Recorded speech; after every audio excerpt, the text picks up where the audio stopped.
Senator, we want to talk a little bit about structured literacy and how reading success in New Mexico has changed. Our proficiency levels are going up 10 and 12%. In some districts, they're up 60 to 70%. In Roswell, they use structured literacy in their bilingual programs. Those bilingual students are at 70% proficiency.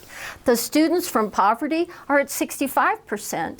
Structured literacy is the best for those kids who are most at the bottom. Kids with dyslexia, kids with disabilities, kids from poverty, kids, second language learners. That is the Yazzie Martinez group. They learn the quickest and the best from structured literacy. But everybody can learn better reading and spelling. If you use structured literacy, it's a way to teach a language that's based on what skills you need at each grade level to master before you then can read more easily. And we weren't taught that in college.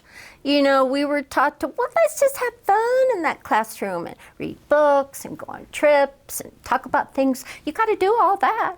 I mean, that's the fun stuff, but you have to be able to teach everybody how to read, and that's what structured literacy can do. And there's a little bit of a debate about it because it is such a change from the way reading has been taught. So what kind of challenge does this pose for teachers who've been doing it the same way for a long time? Change is hard. Here's the best thing that's happened.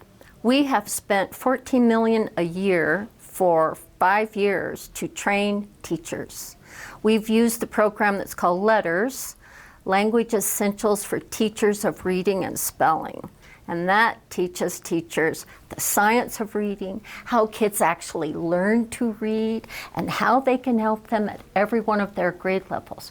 We didn't get that in college. You know, we got, well, just do your best. You know, it's like the spaghetti, throw it at the wall, see what sticks. But now we know, this is decades of research showing us that structured literacy is what you use when you teach everybody how to read. Senator, many families in New Mexico are familiar with struggles with reading, especially because of dyslexia. My family too. How would this help those students? So the incidence of dyslexia is about 1 in 10, or 10 in 100 is what the Dyslexia Association likes to say. And it's in every language. Dyslexia is not a disability, although it looks like one if you don't teach somebody how to read. It's a different brain. And about 10% of our population has to have very direct, explicit, systematic, sequential teaching in the skills you need to learn to read.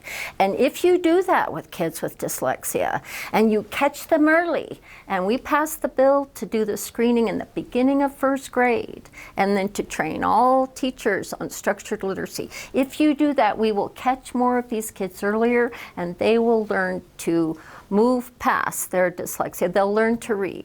I know many people with dyslexia. Tim Keller has dyslexia. He says to me, I have to tell my staff, don't give me a written speech. I can't read that. Give me talking points. And then he tells me, you know, I'm the best read person. I said, what? I listen to everything on audiobooks. I read books on audiobooks. So, you know, dyslexia is, as I say, 5 to 10% of the population, and we really need to be able to teach those kids from the beginning, and that's what both the special ed bill and the literacy bill covers.